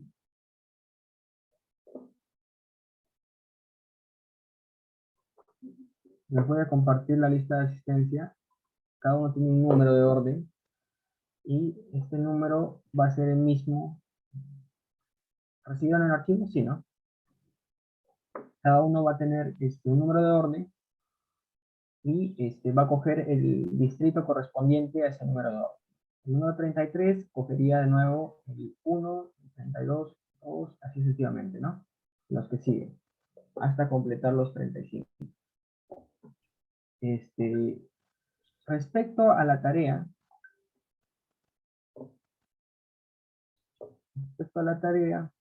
a ver, comparto. Ya. No, el alumno deberá escoger a uno de los distritos, en este caso ya están designados, del decreto supremo 53. Habiendo escogido el distrito, debe poner la ejecución de medidas y acciones de excepción inmediatas y necesarias de respuesta y rehabilitación que correspondan a nivel sectorial. Es decir, cuando hay una emergencia, lo vamos a ver en la siguiente clase, cuando hay una emergencia, el gobierno regional sustenta el motivo por el cual yo tengo que considerar a cada uno de esos distritos, lo que hemos visto dentro del decreto supremo, y tengo que sustentar el por qué lo voy a incluir al decreto supremo, y por qué le voy a dar pase libre para que uno pueda acceder a los recursos del FONDES, y dos, que los sectores puedan intervenir en esa zona, ¿no? Cuando decimos sectores nos referimos al ministerio, ¿no? Al ministerio. Entonces, dentro de este decreto supremo, se ha considerado a ciertos sectores, ¿no? Eso ya es con acciones generales, ¿no? Yo les estoy poniendo acá cuáles son las acciones generales que cada sector debería hacer en general, ¿no? En todos los distritos. Pero es lógico, en todos los distritos no se va a requerir la presencia y la intervención de cada uno de los sectores, ¿no? Por darles un ejemplo, en el sector de salud dice, instalar puestos médicos de avanzada cercanos a la zona de afectación para la atención con campañas médicas. Entonces yo no voy a instalar un puesto médico en cada uno de los distritos para la atención. Ahora, de repente, si mi distrito sí requiere uno de estos puestos médicos de atención de la población, ¿dónde lo voy a instalar? Debería buscar la localidad que está más afectada. ¿Y dónde voy a saber qué ha sido la localidad más afectada? Bueno, el distrito tiene que haber generado su código SINPAD. En el código SINPAD está el EDAN, que ya hicieron, y en el EDAN se describe cuáles son las afectaciones generales, ¿no? Entonces, en mi formato 1, formato 2, formato 3, voy a poder revisar cuáles han sido las afectaciones. Y si requerir la atención del sector salud o la atención del sector educación, voy a tener que justificar, ¿no? Estas son las acciones generales, como les digo, pero ustedes van a tener que especificar si es que es necesaria esta acción en particular, cuál es la acción puntual que voy a tener que hacer en mi distrito. Adicional a eso, ¿no? Tengo que detallar las características generales del distrito que me ha tocado, indicando la ubicación con un mapa, la extensión, altitud media, la población, ¿no? La población que existe, la densidad poblacional, el número de localidades importantes que tiene, caseríos, subsectores, no sé cómo les llamen en cada uno de los distritos. El presupuesto total que tenga el distrito, ¿no? Eso lo vamos a ver ahorita en la consulta amigable, el presupuesto destinado al PPC 68 y debe indicarse si es que se cuenta o no con planes de respuesta y rehabilitación ante este tipo de peligros. En este caso es el intensas precipitaciones. ¿Hasta ahí hay alguna consulta?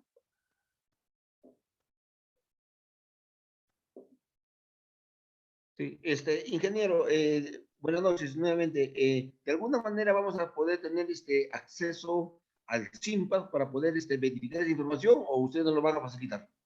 No, no, no. Ahí tendrían que buscar cada uno información en SIMPAD porque, a ver, hay una opción, ahorita les muestro, para poder entrar,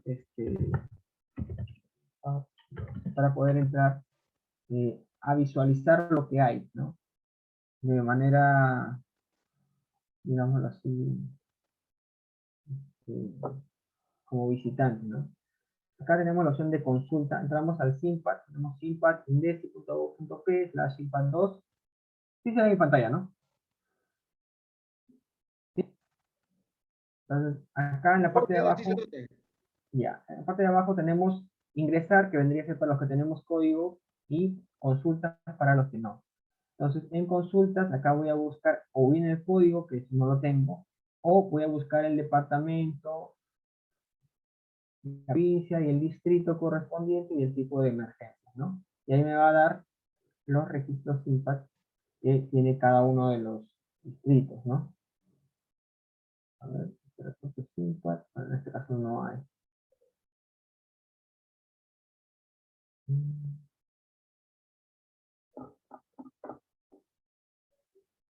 No va a depender del tipo de por epidemia de COVID-19. Los que sí están declarados en estado de emergencia obviamente van a tener, estos son de nivel 2, en este caso es de nivel 4, pero por COVID, no contaría. Y vamos a buscar en Cajamarca. Cajamarca, ya.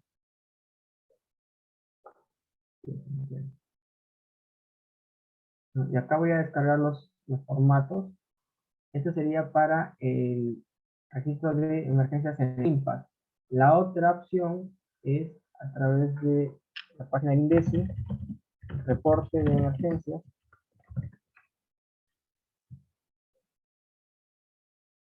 Y acá aparecen los reportes de emergencia, ¿no?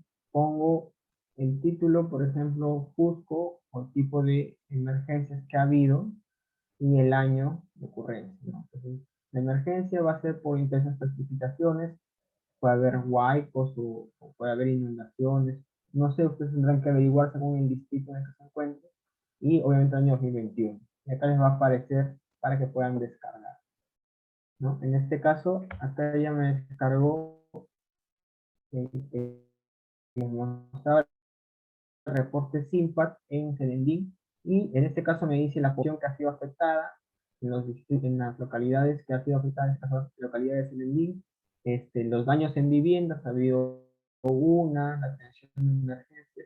Entonces, por dar un ejemplo, ¿no? Veo que ha habido solo una vivienda afectada de adobe o tapial. En el decreto supremo me dice que la vivienda tiene que intervenir donde corresponda, ¿no? Proporcionar la solución habitacional de correspondencia.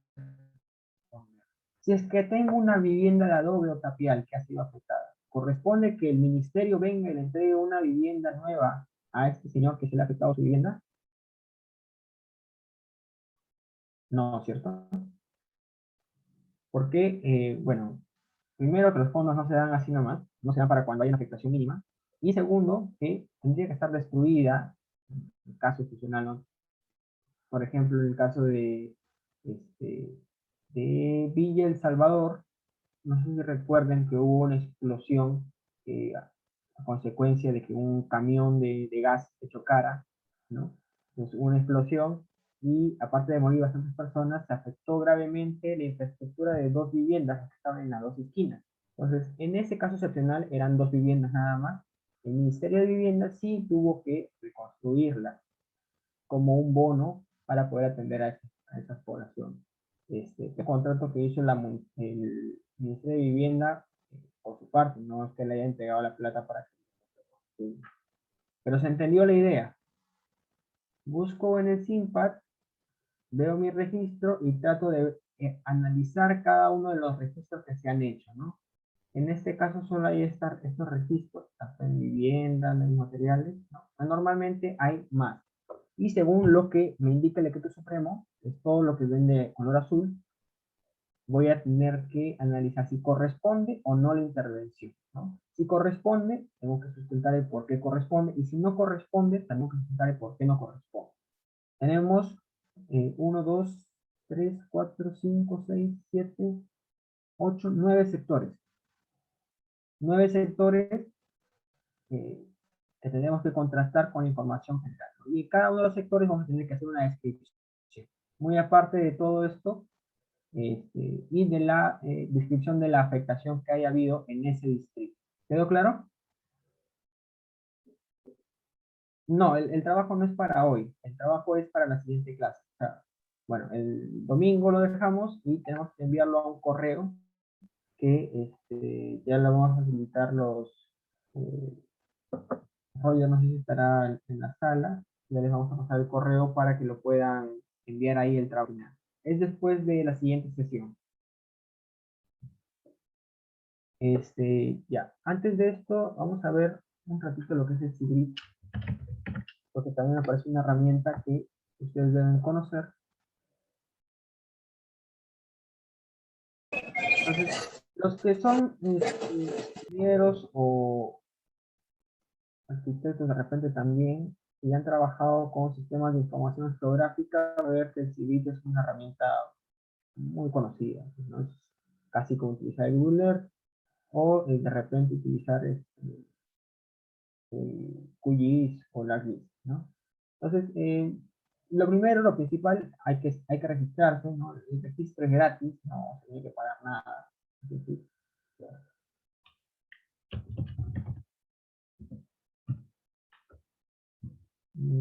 Acá hay una opción que es registrarse. Entonces, bueno, yo ya estoy logueado, a mí no me va a aparecer la opción de registro. Profesor, buenas noches. Solamente usted pone SIGRID nada más y te registras. A ver, pones SIGRID en EPRED en Google y lo primero que te va a aparecer es esto, ¿no? Es el sistema de información, el primerito. Pero acá abajo aparece registrarse.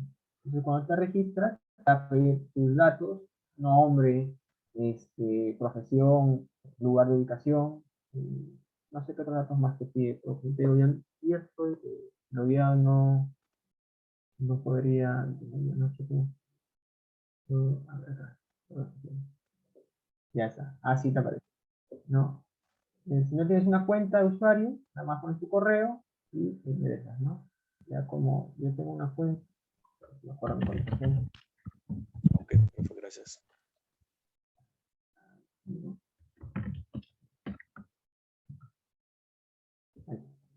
Ya entras y vas a llegar a esta página. Normalmente te va a aparecer de color amarillo, que esto vendría a ser el mapa nada más político, por decirlo así. Y para poder cambiarlo, vamos a Bing Hybrid, que es el más actualizado. Entonces ya podemos verlo de esta forma. Entonces, por ejemplo, vamos a buscar en Cajamarca.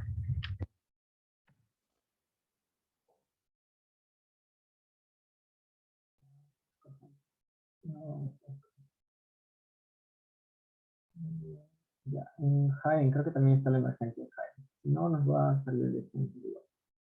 Acá vemos el distrito de Jaén. Y entonces, para conocer si es que hay alguna información que me vaya a ser útil, lo que voy a hacer es utilizar la herramienta acá al costado que dice diagnóstico de territorio, ¿no? Cuando tengo el diagnóstico de territorio, selecciono o bien el circulito o las formas geométricas, ¿no? Entonces yo arrastro y voy a empezar a buscar cuáles son los registros que haya de información referente a la gestión de riesgos en esta zona sombreada, ¿no? Entonces me van a aparecer de repente evaluaciones de riesgos, a ver, Me aparecen el centro poblado, ¿no? Esto está identificado por puntos, cuáles son los centros poblados, los establecimientos de salud, que en este caso son 17 en esta zona, ¿no? Las instituciones educativas también, los recursos para la respuesta. A ver, acá hay algunos datos que son generales, que a veces no da más información. Las redes viales, predios urbanos, ahí está, eso es lo que les decía. Si alguna vez van a hacer una evaluación de riesgo, no tienen predios, las manzanas, acá ya están, según la base de datos, algunos son de la municipalidad, otros son manzanas referenciales, no sé si llegan a ver los 2017, 132. Este es de información del censo 2017, entonces ya puedo hacer mi análisis a nivel de manzana, esto lo puedo descargar y lo puedo tener como shapefile para que pueda visualizarlo en el QGIS, ¿no? ¿Qué más? ¿Qué otra información hay? ¿No? Tenemos cartografía de peligros, en este caso anomalías del fenómeno niño. Ya. ¿Qué sucede acá? Esta capa, que es Anomalías del niño 1997 al 98, está dentro, o sea, mi lugar de búsqueda está dentro de toda esta capa. Entonces es información que compete a mi localidad o a mi distrito donde estoy haciendo mi evaluación, sí, pero es una información muy extensa, ¿no? Que abarca mucho territorio, entonces, si quiero puedo revisarla, si no, no va a ser de mucha ayuda, ¿no? Es una información muy general. Áreas deforestadas, de repente también puede servir algunos. Las cuencas que hay, esas cuencas son muy grandes, ¿no? La cuenca, ¿qué cuenca es esta? Alto Amazonas, Marañón, Alto Amazonas, ¿no? Entonces mi punto de vista está dentro de esa cuenca. La red hidrográfica también la puedo ubicar. Por acá pasa un río, ¿no? Entonces, dependiendo de cómo se encuentre la situación en este río, yo voy a poder ver si es que existe o no un riesgo por inundación. ¿Qué más me da? Información complementaria como la del COVID. Bueno, esta información para el caso no es muy importante, porque nosotros estamos viendo ahorita riesgos de desastres de origen meteorológicos, ¿no? Por las intensas precipitaciones. Acá hay datos de peligros múltiples, ¿no? Información que podría servirnos y podemos descargarlas como necesitamos. Bien, ¿hay alguna consulta con respecto a este visor?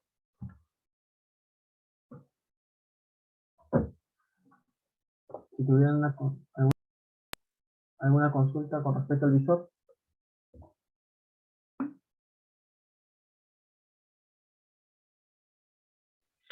¿Así se llama visor, profesor, o tiene otro nombre? ¿Cómo le ingreso a Google?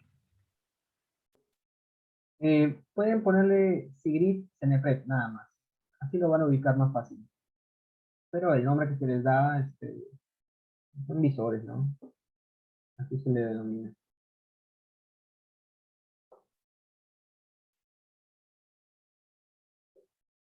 Sí, si hubiese alguna consulta adicional. Si no, vamos a empezar a llamar a cada uno para que puedan dar alguna opinión de alguno de los temas que hemos tocado. Y que, como les mencioné, calificada su participación.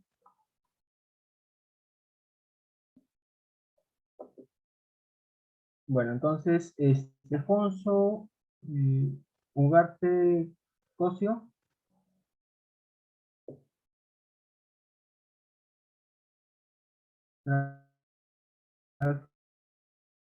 Alfonso.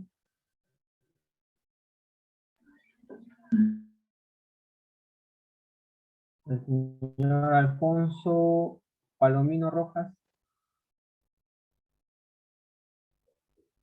El señor Vivano Santa Cruz.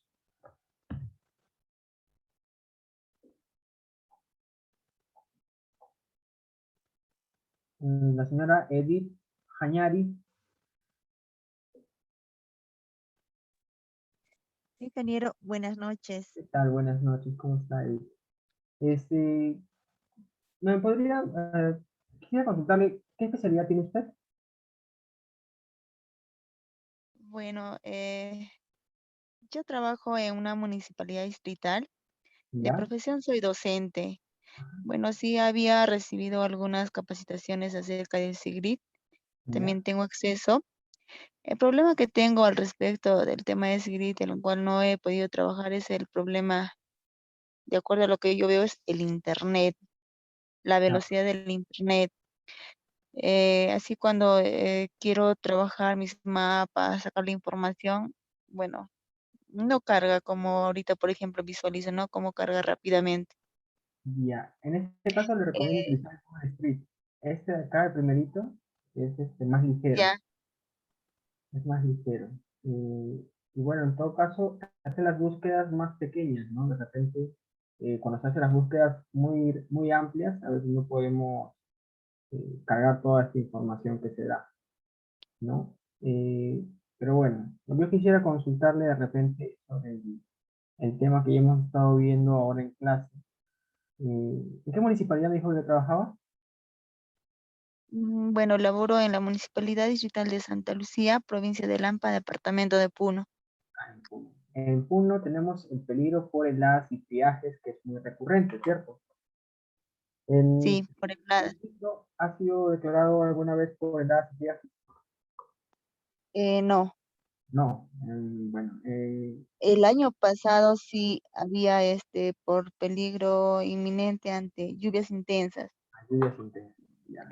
Entonces, Sí, lo que pasa es que qué acciones hizo la municipalidad con respecto al proceso de respuesta cuando se declaró en emergencia? ¿Hubo un impacto de daños o no llegó a haber impacto de daños? mm, bueno, exactamente el 28 de febrero del año em, 2020 se ha producido una intensa granizada, Ah, ya. el cual ha producido el desborde de dos ríos, que inclusive son ríos secos, ¿no? Que se Ujú. activan solo en temporada de lluvia. Ya. Esta fuerte granizada ha provocado de que, bueno, se desborde el río, afecte una parte de las viviendas. Solo hubo Ya. afectación, no hubo Ah, pérdidas. no hubo necesidad de repartir. ¿Y la municipalidad sabe usted si tiene bienes de humanitaria almacenados? Em, Teníamos hasta ese entonces. Claro, no es una única solución, ¿no? Pero también es bueno conocer que puede haber otros bienes humanitarios que se pueden almacenar sin que se deterioren, esa es la idea, que no se deterioren, y va a depender mucho de los peligros que tengamos recurrentemente.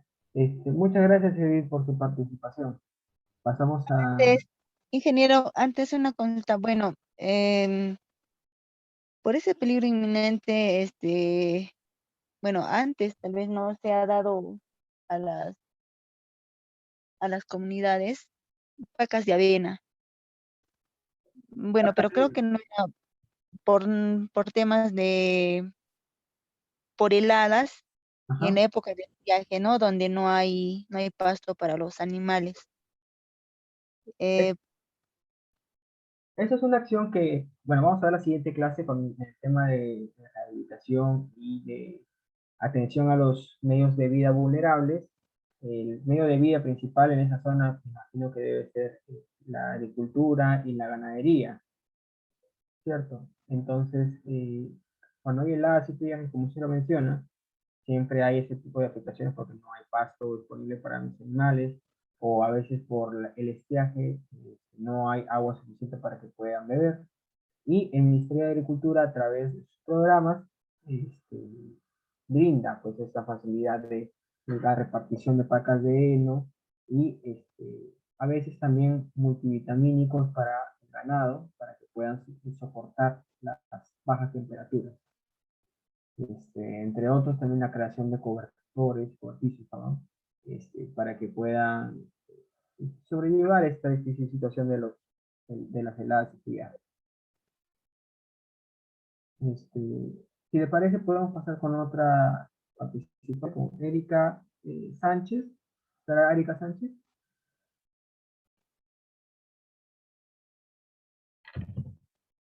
¿Está? Con Franz John Vargas. Ingeniero, ¿qué tal? Buenas noches. ¿Cómo está? Buenas noches. Franz, coméntame, ¿dónde estás laborando ahora? ¿En alguna municipalidad o en privado? No, no, ingeniero. Yo me encuentro ahorita trabajando en el sector salud, en la Dirección Regional de Salud de San... Excelente. El sector salud, bueno, en este caso el COVID es muy, muy importante, pero en unas emergencias, por ejemplo, no sé si recordará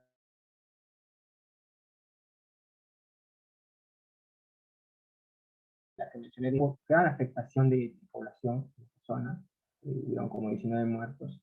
¿Qué acciones crees que fueron necesarias por parte del sector salud? Sí, bueno, ingeniero, para algo o más cerca y más próximo, nosotros hace poco acabamos de tener, bueno, un accidente de tránsito de un bus con, bueno, 40 personas heridas y 2 fallecidos. Sí, básicamente nosotros de lo que nos encargamos es de ver que los servicios sigan funcionando, ¿no? Cuando es en este caso un accidente masivo como el que hemos tenido, como la defragación que hubo en Lima del bus, del camión cisterna, nosotros lo que hacemos es justamente eso, ¿no? Verificar y velar que los servicios en los diferentes establecimientos de salud o centros de salud sigan su funcionamiento, ¿no? Sí, en este caso el sector salud sí destinó un módulo de salud para instalarlo ahí. Obviamente es temporal, más que todo porque los pacientes que sí fueron evacuados inmediatamente. Sí, ofertas móviles. ¿Cómo? Sí, las ofertas. Sí. En este caso, solo fue para aquella población que, digamos, se encontraba cerca, más no fue afectada directamente, ¿no? Porque los que sí fueron afectados directamente fueron transportados inmediatamente a los hospitales más cercanos. Y lamentablemente hubieron bastantes fallecidos. Claro, lo que nosotros bueno, en lo que es salud, tenemos el UCP, ¿no? La Unidad de Prevención y Control de Emergencias y Desastres. A través de esta unidad, nosotros, en este caso, en este tipo de emergencias, lo que hacemos es movilizar la unidad móvil, ¿no? Que son carpas de atención. Sí, sí, sí. Sí, excelente, excelente, muchas gracias. Podemos continuar de repente con Freddy Chura.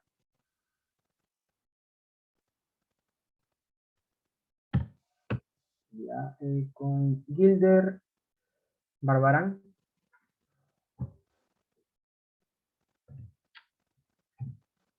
Con Guillermo Navas. Sí, ingeniero, acá lo escucho. ¿Cómo está, Guillermo? Dime, ingeniero. Acá estoy, ingeniero. En la gestión de riesgos actualmente? No, ya no. Estoy trabajando ahorita en Seguridad Ciudadana, en la Municipalidad de Belén, en Loreto. En la Municipalidad de Belén. ¿Belén está en Loreto? De Belén, sí. En Loreto, región Loreto, provincia de Maynas. Es un distrito. Ya. Sí. Ha habido una afectación por el tema de inundaciones, ¿no? Sí, sí, pero hemos tenido una inundación bastante moderada, no ha sido de mucha. Pero de todas maneras hemos atendido, siempre apoyando acá, porque yo tengo ya más de 30 años en defensa civil y apoyando también otros distritos que sí asesoramos en nuestro conocimiento. Bueno, siempre estamos en defensa civil, por más que estemos en otras áreas, pero estamos colaborando con defensa civil. Excelente. ¿Me podría mencionar de repente a los compañeros cuáles son las acciones principales que hace la municipalidad cuando surgen estos eventos de inundación? Sí, sí, ellos primeramente hacen la evaluación de daños, hacen el EDAN. empadronan comunidad por comunidad. Tenemos 59 comunidades en Belén, en la cuenca del río Amazonas Alto, Amazonas Bajo y por la cuenca del río Italia. Son 59 comunidades, de las cuales, después de haber empadronados, elaboramos el EDAN y lo remitimos, lógicamente, al gobierno regional una copia y lo registramos en el SIMPA. Y luego, pues, de acuerdo a la gravedad del desastre, atendemos con bienes de ayuda humanitaria. Pero mayormente en la zona periurbana se atiende con la construcción de puentes para que las personas puedan transitar por ahí. Porque se inunda un 80%, digamos, de la población queda inundada. Imagínense, es muy complicado teniendo en consideración que son tantas comunidades, más complicado, es una extensión muy amplia, ¿no? Sí, sí, tenemos 26 asentamientos humanos que se inundan. Wow. Son zonas inundables casi igual que Punchana. Punchana también es una zona muy, muy inundable. Atendemos con bienes de ayuda humanitaria. Pero también se activa la plataforma, se activa el grupo de trabajo y también se activan pues todas las organizaciones que nos brindan ayuda. Ahí vienen también las conocidas ONGs. Siempre en Loreto hemos tenido la oportunidad y la suerte de que cuando hay inundación grande, asume ya el comité regional, el gobierno regional en este caso, y se trabaja en coordinación con el gobierno regional. Vienen las ONGs, nos brindan bastante ayuda humanitaria. Qué bueno. Nos brindan bastante apoyo. Me parece excelente. Muchas gracias Sí. por su participación. Alimentos, bienes, muy amable. Gracias, ingeniero. Continuamos entonces con Henry Pacheco.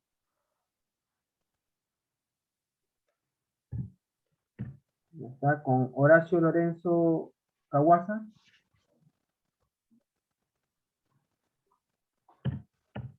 Con Hans Cabrera.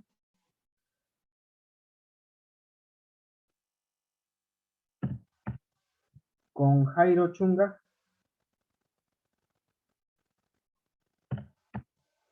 Con Javier Trigos.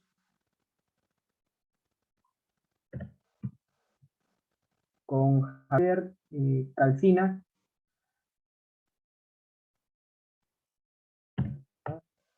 Con Jennifer Panduro.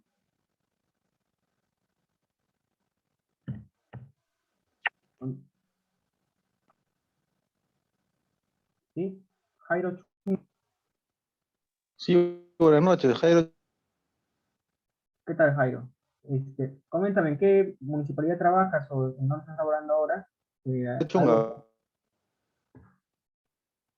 ¿Algo referente a la gestión de riesgos?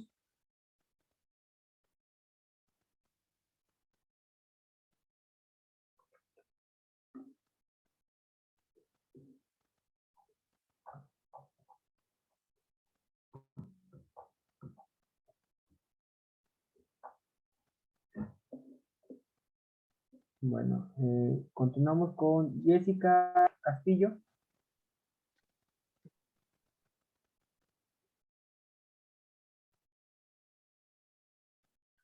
Con Jorge Vargas.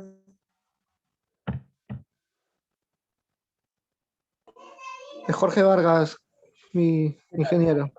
¿Cómo está, Jorge? Coménteme, ¿trabaja en alguna municipalidad en gestión de riesgos? ¿Tiene algún trabajo afín a la gestión de riesgos? Estoy trabajando en el área de la Policía Nacional de Perú, en las Fuerzas Especiales, en el área de búsqueda y rescate. Excelente. Nosotros tenemos el trabajo de capacitar de repente a una parte de la policía en lo que es búsqueda y rescate y estos temas de desastres naturales. ¿Te ha tocado hacer alguna intervención a ti? Hemos estado en la inundación que hubo allá en Marca Pumacocha, acá en la Sierra de Lima, donde ha sido afectado parte del ganado de la población, ¿no?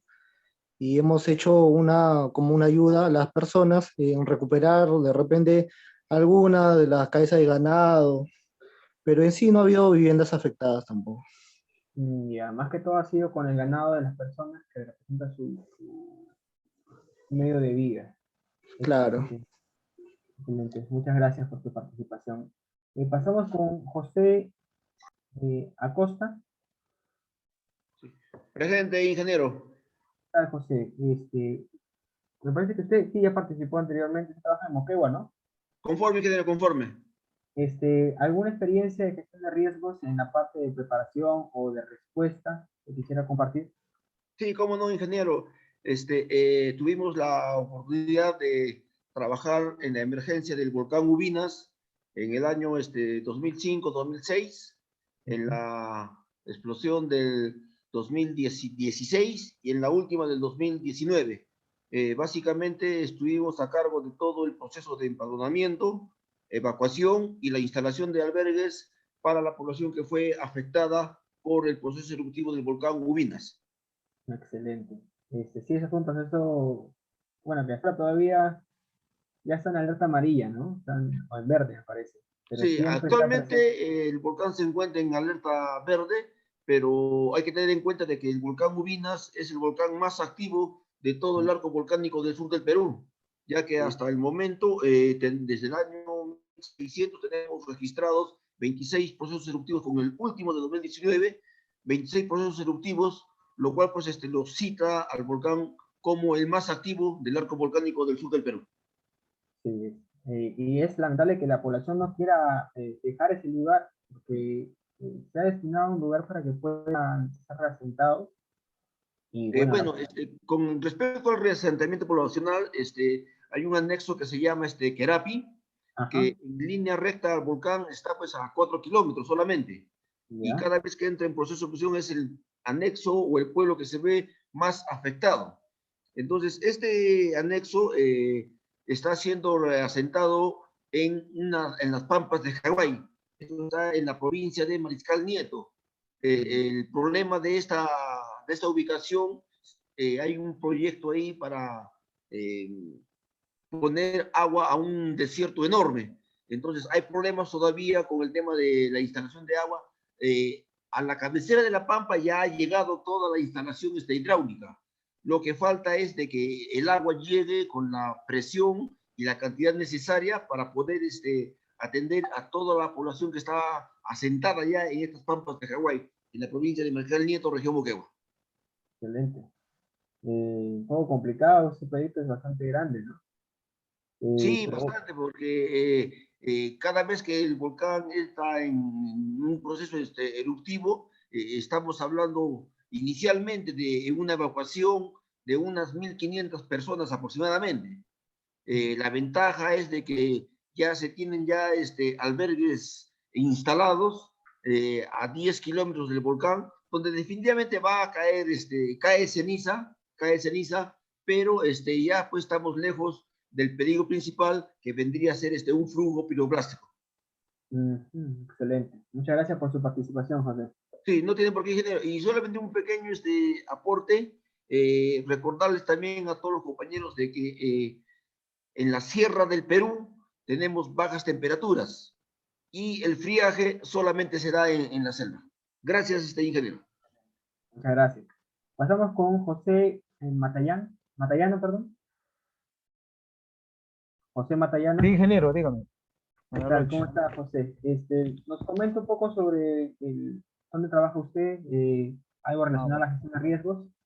Bueno, yo he trabajado antes en gestión de riesgos en Arequipa, en el distrito de Cerro Colorado. ¿Ya? Y ahí he tenido eventos por lluvia.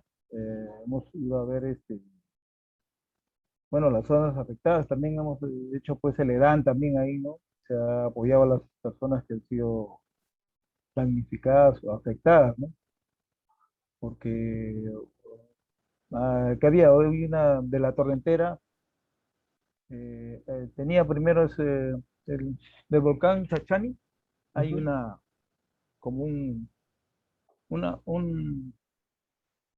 a ver, ¿cómo se dice? Cuando baja todas las lluvias por ese lado, tenía pues un recorrido, ¿no? ¿Ya? Pero ¿qué pasa? Que eso fue afectado porque años anteriores se hizo una urbanización justo en donde estaba el recorrido de esta parte de las lluvias, ¿no? Lo que ya no entraba a las torrenteras, sino que las desvió, y ese desvío prácticamente afectó a la parte de la población que estaba más abajo, ¿no? Y como cuentan pues los pobladores, ahí pues prácticamente eran olas de barro, y todo, ¿no? Que entró a sus casas, ¿no? No tuvimos muertos, gracias a Dios, pero sí bastantes casas afectadas porque entró pues a todas las viviendas, ¿no? En su paso pues agarró con todo, arrasó con todo, mejor dicho. Ya pudimos apoyar a la población en ese aspecto, ¿no? Maquinaria, ¿no? Personal, para sacar todo el lodo que había en sus casas y ayudarlo en algunas cosas que habían perdido, ¿no? Por ejemplo, camas, frazadas, ¿no? Eso sí. Sí, también se hizo el EDAM, pues, de acuerdo a lo que vemos recogido en ese instante, ¿no? Para las personas, ¿no? Empadronarlos, todo.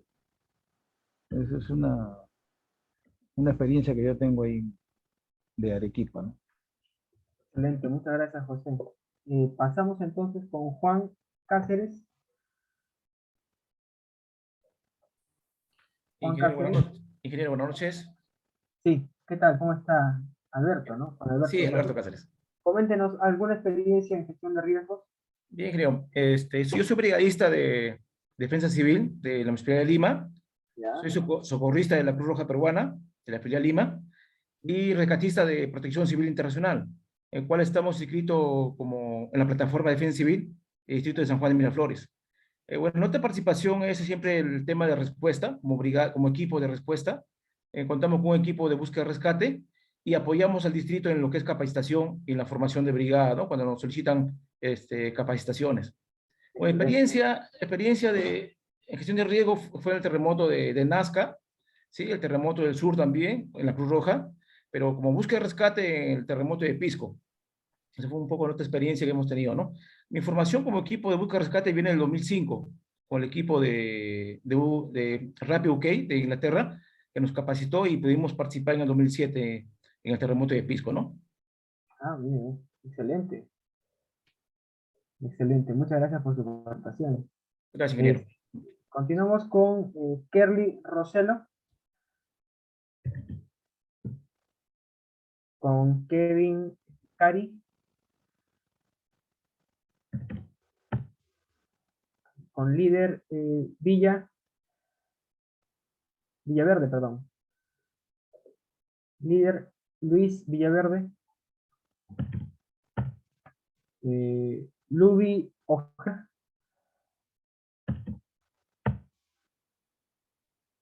Maritza Rojas,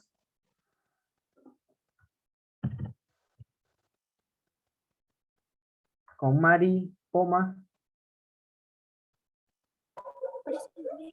Presente, ingeniero, buenas noches.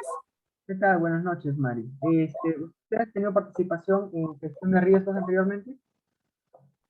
Ahora no he tenido zona de riesgo, pero anteriormente en otro puesto de trabajo, sí, porque ahorita trabajo en un hospital materno infantil, Carlos Show en Ferrari, y no hemos tenido muchas evidencias. Anteriormente sí estaba en gestión de riesgos, entonces. Anteriormente sí hemos estado en zonas de riesgo en el valle, que ¿En el hemos valle? ido a Conchimayo, sí, anteriormente, sí, que habla hace 4 años. ¿Dónde nos puede comentar un poco de su experiencia? Allá cuando vino cuando vino el huaico de Conchumay, la parte de la zona riesgo de así como del valle, toda esa parte, como hay lluvias, todo, viene con todas las piedras arrasando, todo el agua, hay inundaciones, todo, y en ahí hemos ido porque los motocar, los carros, tanto que iban a Tingo María, todas esas partes, se colapsaban, se inundaban y no podían pasar, teníamos que ir a trasladar a los familiares, a los pacientes, todo eso. Excelente. Sí, Muchas gracias. ingeniero. Pasamos Gracias, más bien. Pasamos con Max Romero. Gracias. Max Romero. Con Pablo Jiménez.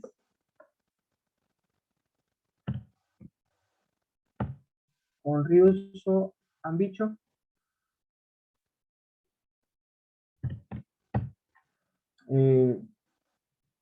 con Jerónimo García. Buenas, ¿qué tal? Ingeniero, San Jerónimo. Jerónimo, Buenas noches, ¿qué tal? Sí, ¿alguna experiencia que tenga con a este ver, riesgo? sí, bueno, yo trabajo actualmente en una municipalidad, es la Municipalidad Distrital de Pebas. Está ubicada en la fronteriza provincia de Ramón Castilla, en la región Loreto. Ok. Ya, chao. Bueno, Ya, Beatriz, nos lo vas viendo. al igual, David, voy a volver. al igual que el compañero Navas, nosotros como distrito de Pebas tenemos 58 distritos, de los cuales 34, 35 comunidades son las que siempre son afectadas por la inundación del río Amazonas. Ujú. ¿Aló? ¿Me Sí, escucha, sí, no? sí, se lo escucho. Ya. Sí, entonces, como digo, eso es un peligro que es afectado todos los años, ¿no? Y bueno, como municipalidad, pues siempre estamos brindando la respuesta en Ya. la medida de la capacidad que se tenga, ¿no? En todo caso, también, si es que a veces el impacto es mayor, se solicita ya al nivel 2 o nivel 3 para que nos brinden el apoyo con la ayuda humanitaria. ¿Ha tenido experiencia repartiendo bienes de humanitario usted? Sí, claro. ¿Qué tal ha sido la Sí, sí, experiencia? sí. Este ¿Complicado? año, sí, Coméntenos un poco. complicado, porque como, no sé, como de repente usted comprenderá, pues aquí la geografía, las mismas condiciones geográficas es un poco, este, aparte de la distancia, un poco de riesgo, también hay que ir por río, es la única vía de acceso es el río Amazonas, ¿no? Ujú. En nuestros botes. Entonces, aparte que también es un lugar donde siempre hay lluvias fuertes, vientos, ¿no? Entonces, pero lo importante es que se llega a la población, se atiende, ¿no? Y bueno, en eso estamos, ¿no? Excelente. Había otro tema Sí. respecto al SINGRE. Yo en la sesión anterior también había hecho este comentario. Hay varios procesos que le corresponde ¿no? al CNPRED. Ajá. Y en Loreto no tenemos una dirección descentralizada de CNPRED. No es como Defensa Civil, INDECI, ¿no? Sí, tenemos, y de las cuales cualquier asistencia, cualquier orientación, estamos comunicándonos con ellos, pero en el CNPRED no. Entonces, por ejemplo, respecto al SINGRE, me parece una herramienta muy importante porque nos brinda una información amplia, pero nos falta de repente un poco más de soporte, un poco más de capacitación respecto a estos temas. Sí, lamentablemente, No, nosotros como un pueblo, ¿no? sí, le comento rapidito nomás, el CENEPRED es una institución relativamente nueva, entonces no hay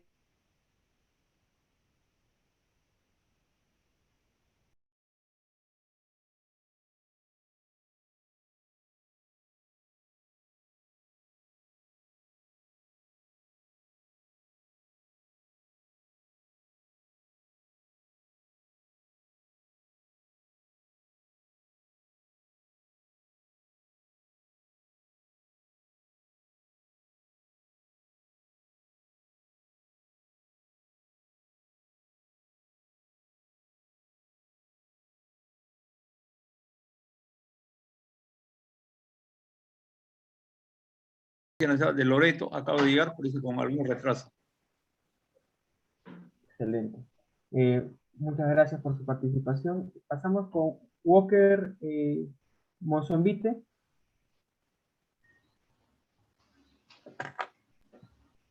Walker Mozambite, Sí, profesor, dime. ¿cómo ¿Cómo está? está? Buenas noches. ¿Ha tenido alguna participación en gestión de riesgos anteriormente que pueda compartir con sus compañeros? Yo trabajo en un centro de salud, pero estoy a cargo de lo que nosotros llamamos el EMET, Espacio de Monitoreo de Emergencias y Desastres.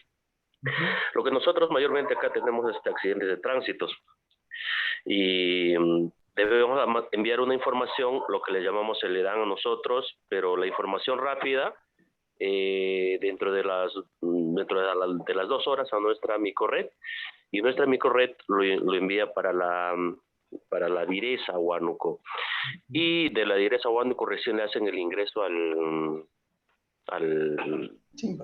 CISPAC, creo, no sé si estoy equivocado.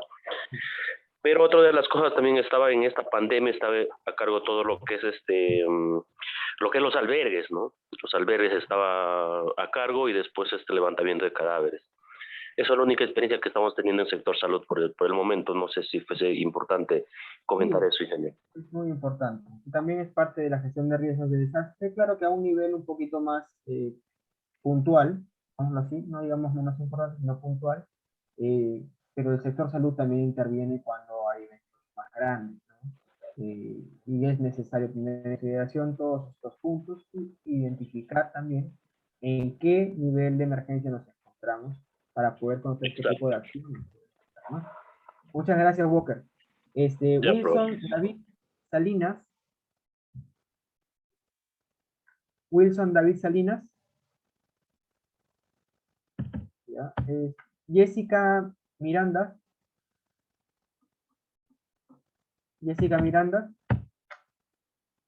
Julie Rivera. Julie Rivera. Bueno, esas han sido las participaciones de hoy día. Yo les agradezco bastante que estén activos. Recuerden que esto es parte de su nota. Si es que alguien que no participó quisiera participar ahora, es el momento. Si no, ya podríamos dar por concluida la sesión. Ingeniero, ¿cómo está? Buenas noches. Le habla Wilson Salinas. ¿Cómo está, Wilson? ¿Qué tal, Wilson? ¿Alguna experiencia que nos pueda comentar referente a la gestión de riesgos?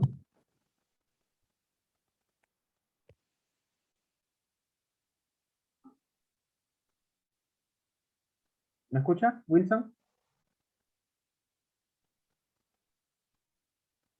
No se le escucha, Wilson.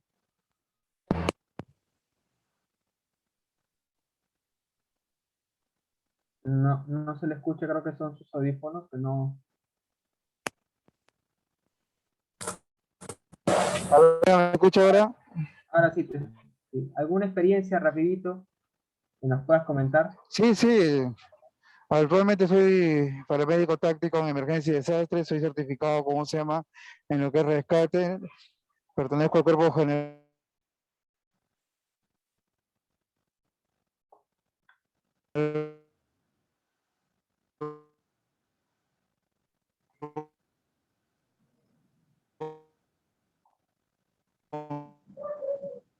Bomberos voluntarios también. Les doy mi disculpa con la cobertura, sino que mi señal se está cortando. Sí, no te preocupes. De repente, si apagas tu cámara, tenemos mejor señal. Ya, listo. El audio. A ver, ahora. Coméntanos de nuevo porque no se escuchó.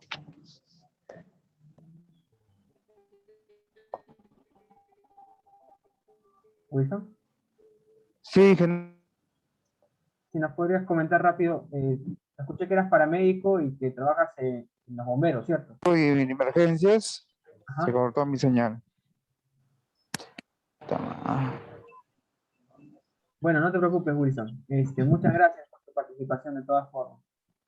¿Alguien más que quisiera participar? Si no, Buenas noches, ingeniero Jairo Chunga. ¿Qué tal, Jairo?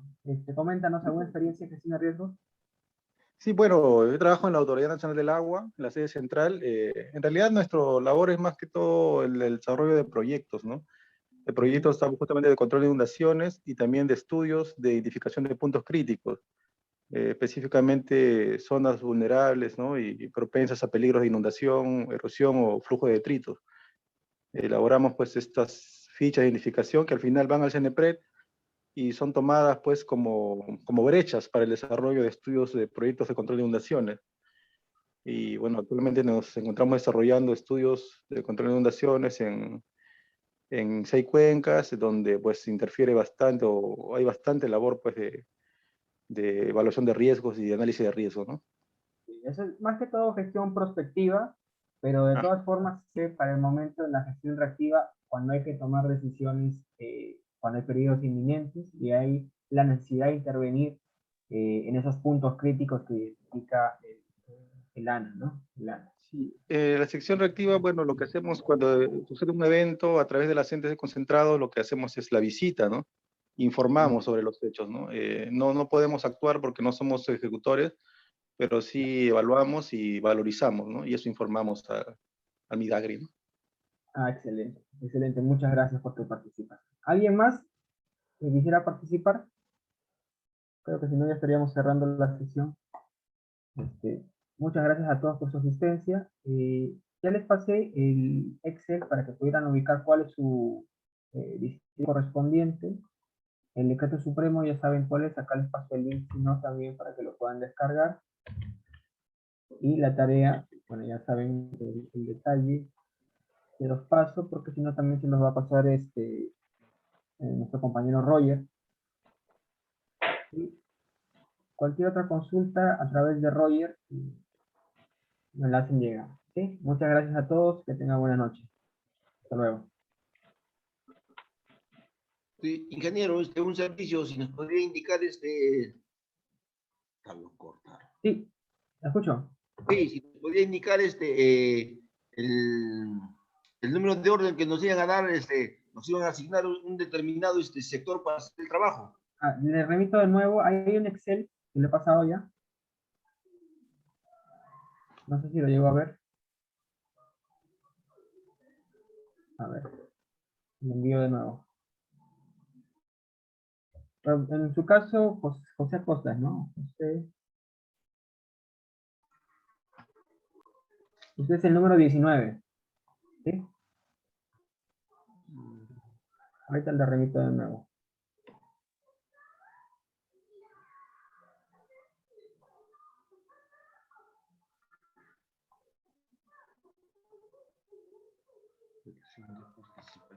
Ya, ahí está.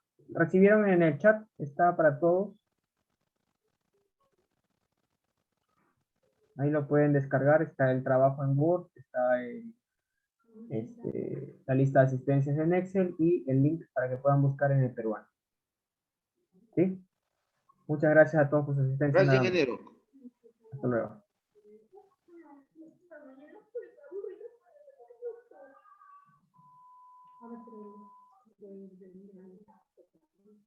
¿O no está cargado, chica? De repente no ha cargado, pues mami. No, sí, sigue cargando, mami. Ya ves, sigue cargando y va a poner a prender. Ya, espera, ya voy a sacar la batería y la voy a volver a poner.